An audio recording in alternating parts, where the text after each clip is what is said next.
So this morning we are going to focus on Israel and the second coming of Jesus, mostly the second coming of the Lord.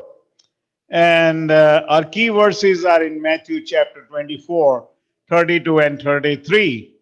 And we read in Matthew 24, verse 3. In verse 3, see, on the Mount of Olives, disciples came to Jesus and asked him privately, tell us, when will these things be? Or when will these things happen? And what will be the sign of your coming? What will be the sign of your coming and of the end of the age? And Jesus gave the sign of the fig tree. See, this message, this is the third time I'm preaching it. Twice I already preached formerly, and it became very viral actually. And I said my English church should not be left out from this prophetic word, you see. And so Jesus gave the sign of the fig tree.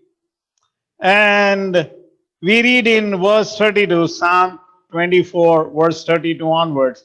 Now learn a parable from the fig tree. That's the Bible says. Learn a parable from the fig tree. When its branches become tender and it produces leaves, you know that the summer is near. The season is near. What season is near? What is he talking about? In the same way, when you see all these things, you will know that the Son of Man, or he is near. The Son of Man is near, he is near, right at the door. That is, Jesus is coming when this season begins, you see, the season of his coming. The parable he gave was the parable of the fig tree. Now, what is parable? He gave many parables in the Gospels, isn't it? Bible contains many parables. Parables always have symbols. Remember that. And you need to understand the symbolic language that Jesus uses in the parable. And so these disciples had asked him a question. When will be the sign of your coming? And Jesus gave the parable of the fig tree.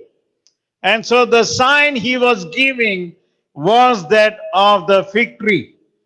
And so we have to understand what is this symbol or sign of the fig tree. And then Jesus said, I tell you with certainty, he says, with certainty, this generation won't disappear until these things happen, you see. This generation, he says, that sees this fig tree will not pass away till all these things take place. That is, he is pointing out to a particular generation in which he is going to come. He is answering that, but in a symbolic language, in a parable. Then he said, heaven and earth will pass away, but my words will not pass away. Why did he say that? He says the words that come out of my mouth are very strong, very sure. When I say it, it will happen. Even heaven and earth will go away, but my words will fulfill. That is what he's saying. And so the fig tree is a symbol of the nation of Israel. Remember that. Fig tree is the symbol of the nation of Israel. And we read in Hosea chapter 9, verse 10. See, we understand the signs and symbols from the word of God itself.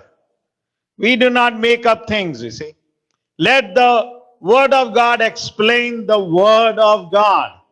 That is the principle, you see, in understanding God's word. And so Hosea chapter 9, verse 10. See what God says. I found Israel like grapes in the wilderness. I saw your fathers as the earliest fruit on the fig tree in its first season. God was talking to the people of Israel.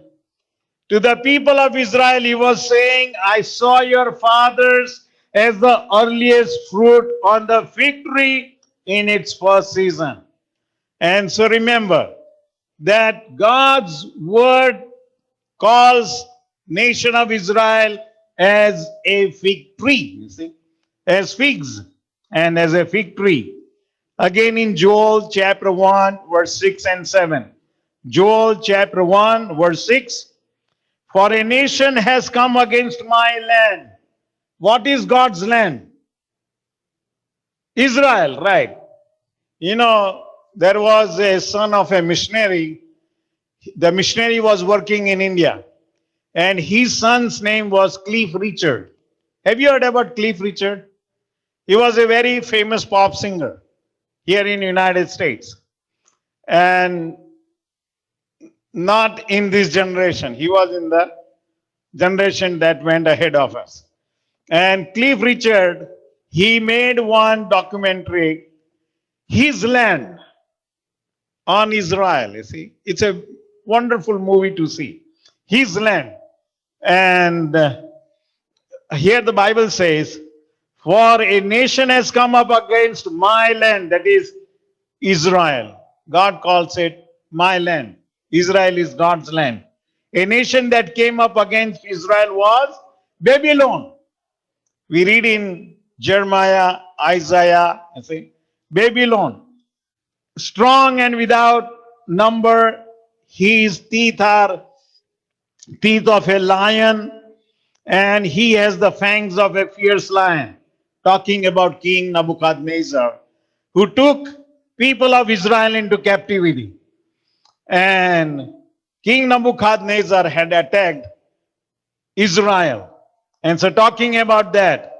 And then verse 7, he has laid waste my wine and ruined my fig tree. What is my fig tree?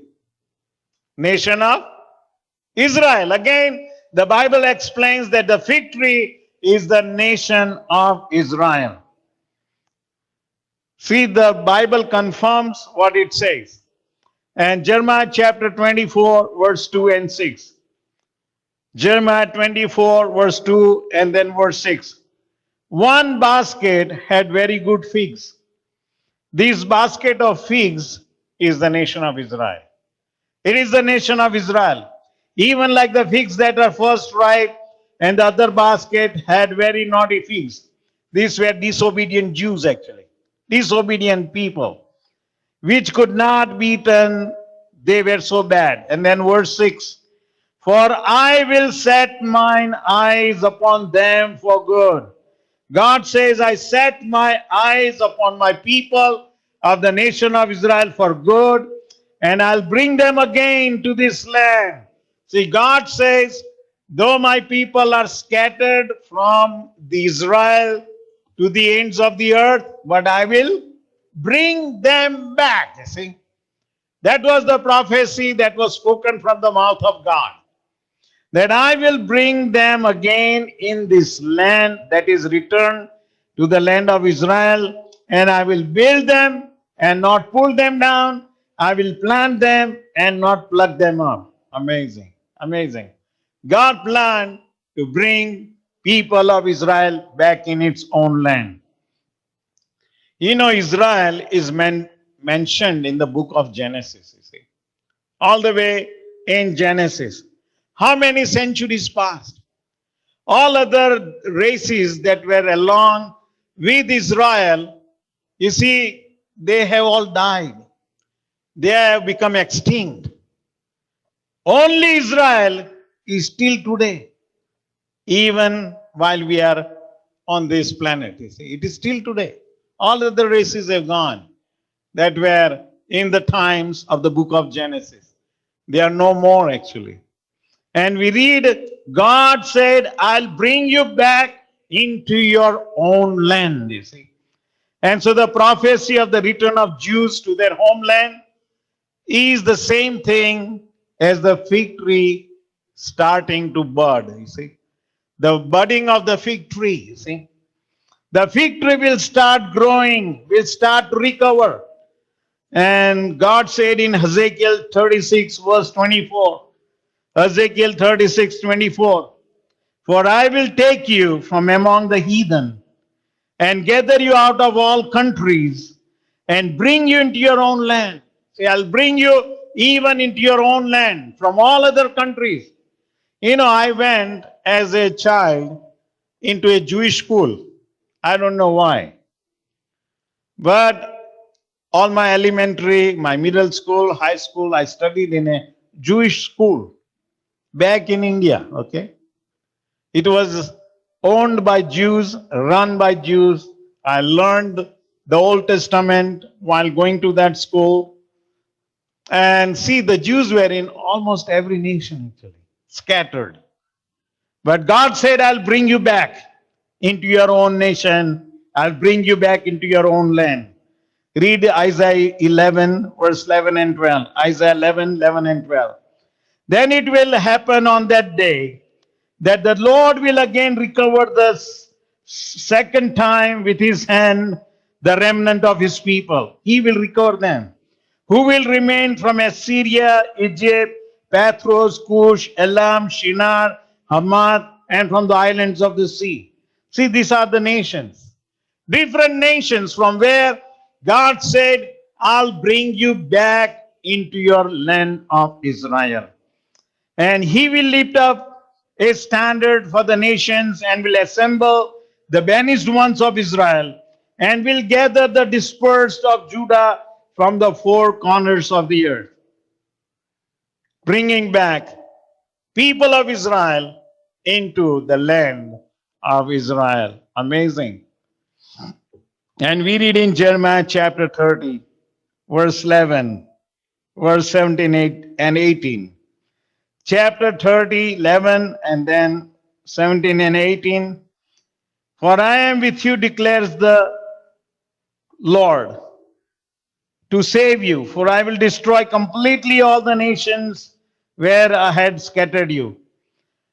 Only I will not destroy you completely, but will chasten you justly and will by no means leave you unpunished. For I will restore you to health and I will heal you of your wounds, declares the Lord. And let's read verse 18. Thus says Jehovah, that is the Lord, because I will restore the fortunes of the tents of Jacob and have compassion on his dwelling places, and the city shall be rebuilt on its ruins. Which city is he talking about? Talking about the city of Jerusalem. City of Jerusalem. It was taken by Israel in 1967. 1967, city of Jerusalem was taken by Israel. And the city began to be built again. It's amazing. So you should pay attention to these things that is happening in the world history, because the Lord is coming soon. How soon? I'm going to tell you actually. And the Bible says the city shall be rebuilt on its ruins, and the palace shall stand on its rightful place. And you shall be my people, and I will be your God, you say. You shall be my people, and I will be your God. And lastly, I'll read from Ezekiel 37, 10 to 14. See, the Bible says prophet Ezekiel was made to stand before a valley. And this valley contained dry bones. It was full of dry bones, you see. And these dry bones were the dry bones of Israel. That is what the Bible explains. But they revived. They were resurrected and brought back into their own land. We read, so I prophesied as he commanded, that as God commanded me, and breath came into them, and they came to life and stood on their feet, an exceedingly great army. Then he said to me, Son of man, these bones are the whole house of Israel. See that? Israel had almost like a dead nation, almost like dried bones. But God said, I'll resurrect them. I will revive them and I'll bring them back to my own land. And our bones are dried up and our hope has perished. We are completely cut off.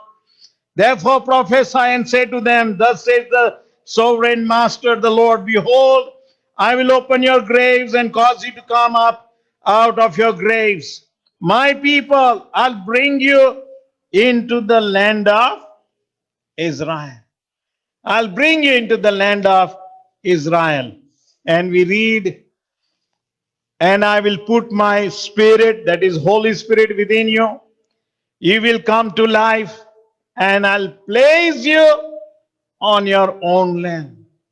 I'll place you on your own land. When God says, He fulfills it. Was these prophecies fulfilled? Was it fulfilled? Yes. You see, it was exactly fulfilled on May 14th, 1948. May 14th, 1948, by UNO's Balfour Declaration, brought independence and rebirth to the state of Israel. State of Israel was born in a day. This doesn't happen to other nations. It was born in a day. God said, you will be born in a day, and it happened. May 14, 1948.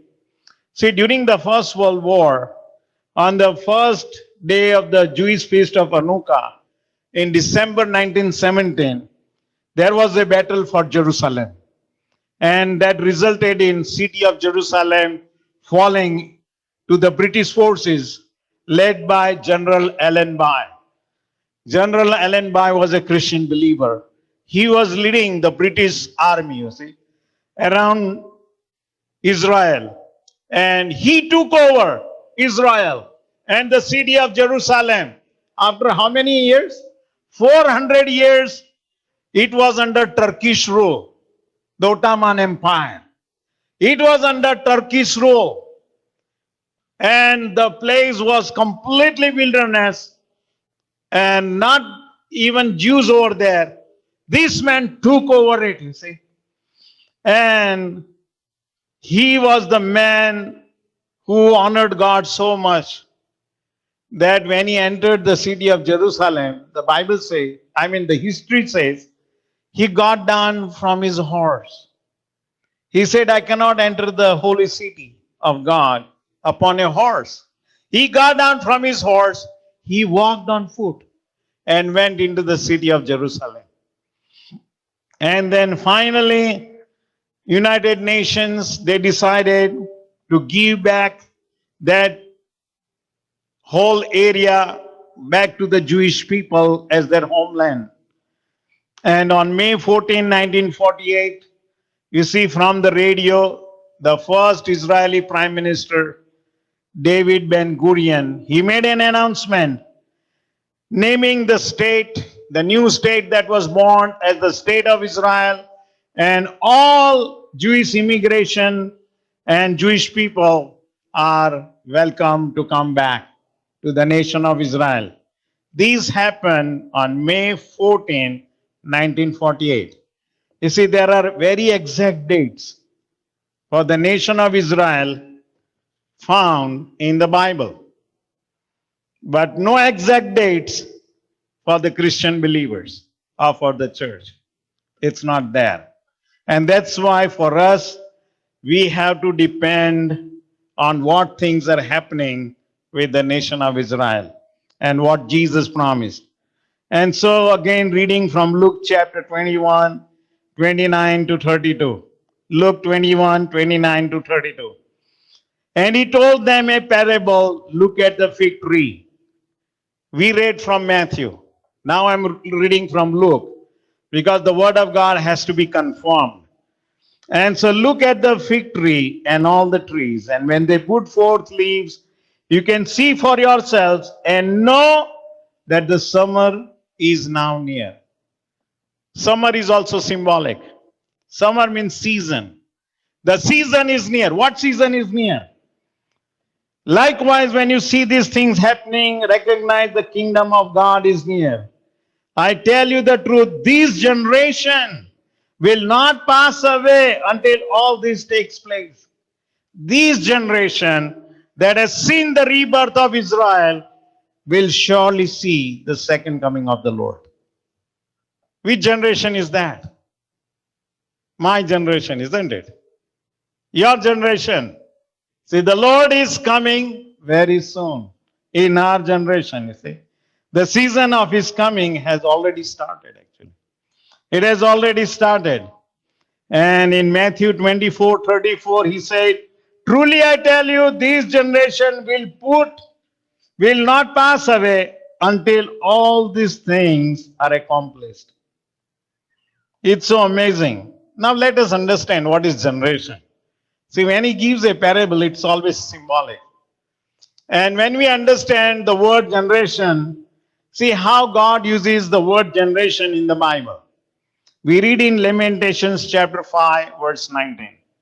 Lamentations 5:19.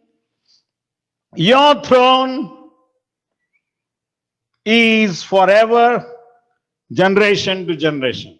See, generation to generation, that is how the Bible uses the word generation. Lamentations chapter 5, verse 19. Then Luke chapter 1 and verse 50. Luke 1:50.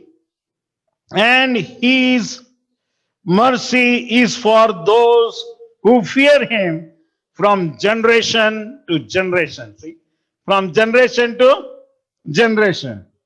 Then Acts chapter 3, Genesis 50, verse 23. Genesis 50:23. Joseph saw Ephraim's children to the third generation. What do you mean? Ephraim, he saw his son Ephraim. Joseph saw his son Ephraim. To the Ephraim's children to the third generation. So he saw his son Ephraim's generation. Then he saw grandchildren's generation. And then he saw great-grandchildren, you see. All the way to great-grandchildren. He saw. You know, my great-grandfather, his name was Somchan. And he became a Christian, believing the gospel from Hinduism. And so he was an evangelist. When he accepted Jesus Christ as his Savior, he was an evangelist and served the Lord as an evangelist. And so my great-grandfather, Somchan, had his generation. Then came my grandfather. His name was Victor. And so Victor had his generation. From generation to generation, that is how the Bible uses the word of God. And then came my father. My father is still alive. It was his generation. Then I was born. And it is my generation. In my generation, I saw the nation of Israel being born, you see. And the fig tree budding and blossoming and growing and recovering. And so, what is the span from generation to generation? What is the span of one generation? What does the Bible say? Psalm chapter 90, verse 10. Psalm 90, verse 10. The days of our years are 70, and if by reason of strength they will be 80 years, their strength, labor, and sorrow. Yet their strength, labor, and sorrow, for it is soon cut off, and we fly away. And so the Bible says our age of our years, or one generation, is for 70 years or 80 years for his strength. Now, Jesus said the fig tree will start budding and blossoming, and that generation will not pass away but will see my coming. So the generation that saw the Israel born was in 1948. 1948 plus 70, it comes to 2018. And 1948 plus 80, it comes to 2028. 2028 is not far. It's in this decade, you see. It is in this decade, actually. And Jesus said, heaven and earth will pass away, but my words will not pass away. I tell you for certainty, he said. And so, my dear friends, he might come in this decade, you see. Exact date and time are not given. He might come today, he might come tonight, he might come tomorrow, or he might come after few years. But he will come. And you know, the life insurance has a science that they follow. What is the science that is used by life insurance companies? It's a scientific research. They say if a person reaches to the age of 65, can reach the age of 70, the chance is 81%. A person who has reached the age of 65 can become 70, the chances is 81%. If a person has reached age 65, can reach up to age 80, the chances are 41%. And if a person has reached age 65, can reach up to age of 90, is only 10%. Is Bible true? Is Psalm 90 verse 10 true? Yes. The word of God is very true, you see. And so the average life expectancy given by this scientific research and by the insurance companies is a person can live maybe maximum, the average is 84 or 85. The Bible is true, isn't it? And so if we consider this scientific data and research, then the Lord is coming in this decade or maybe in the second decade, next decade. But He is coming very soon. He is coming very soon, my dear friends. And so the Bible says, words of Jesus in Matthew 24 and verse 42. I'll read verse 36 and then verse 42. No one knows, he says, of the year or the day. He says no one knows the day or the hour. So no exact day, that is no exact date and time are given, Jesus says. Verse 42. Therefore be on alert, for you do not know which day your master is coming. Very true. Exact date is not given. Exact time is not given. He might come today, he might come tonight, he might come tomorrow, but he is coming in this season, in this decade, or maybe the next decade, but he is coming soon. Now what is your responsibility? Your responsibility is to prepare your family for the coming of the Lord. He is coming soon. What did Noah did? Jesus said that it will be like in the days of Noah when he'll be coming. It will be like in the days of Noah. What did Noah do? Noah prepared his family, you see. He did preach to the whole world. But who were saved from that flood, worldwide flood?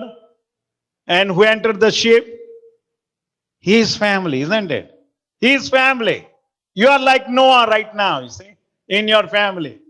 You got to prepare your family, let me tell you, that they can enter to go with the Lord.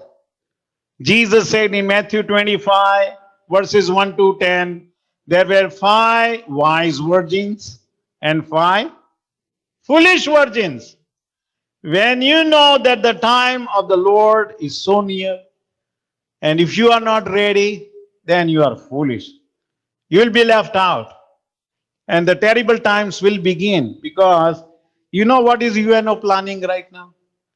UNO is planning that in 2030 we are making one world government.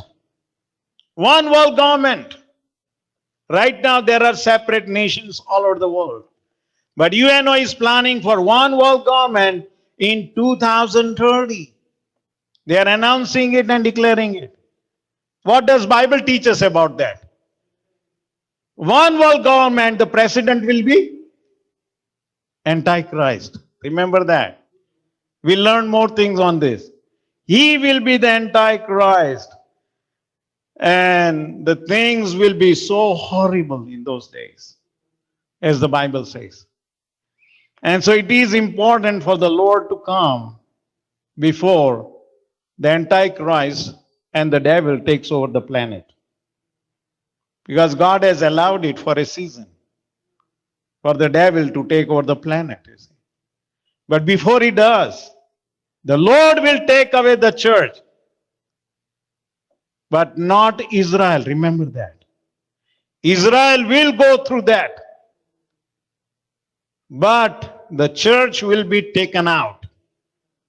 If you are the part of the church, get ready to go with the Lord. Get ready, because the church is the bride of Christ. And we need to be ready spiritually, not physically, let me tell you. You have to be spiritually ready, spending time with the Lord, reading God's word, obeying the Lord, walking with Him, because the time is so short. Today is what? 2021? How far is 2028? 7 years? Not much. Or even if He comes in this decade or next decade, it is so short. The time is short. Let us get ready to meet with the Lord. Shall we pray?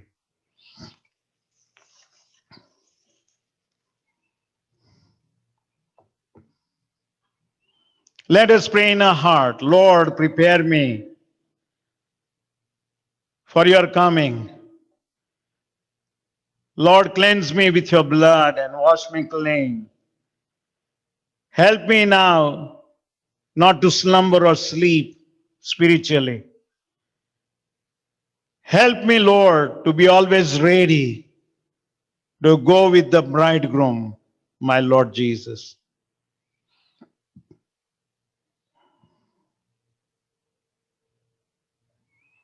Jesus said many will be left out and there'll be gnashing of teeth.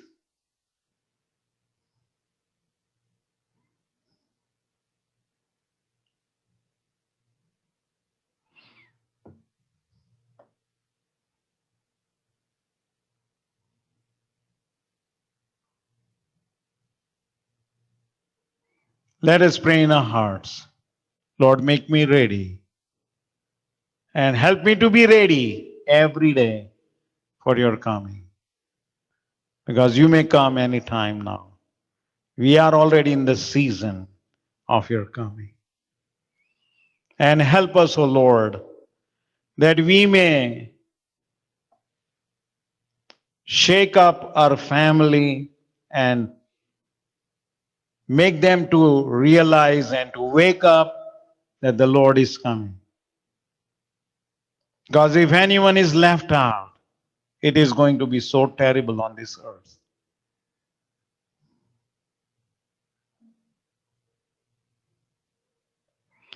Our loving Heavenly Father, thank you, Lord, for speaking to us through your word. Your word is powerful. You said heaven and earth will pass away, but the words that have come out of my mouth will certainly not pass away. This generation that has seen the fig tree budding and growing will definitely see the coming of the Lord. Father God, we praise you and we bless you, Lord, for your mighty word. Help us, O Lord, to understand your word, obey your word, to be ready for your coming. Bless those who prayed prayers from their hearts to get ready to meet with the Lord. Pray, Father God. Help them, Lord. Answer that prayer. And help them, O Lord, to help their family members to wake up and to get ready. Thank you, Lord. We ask in Jesus' name. Amen.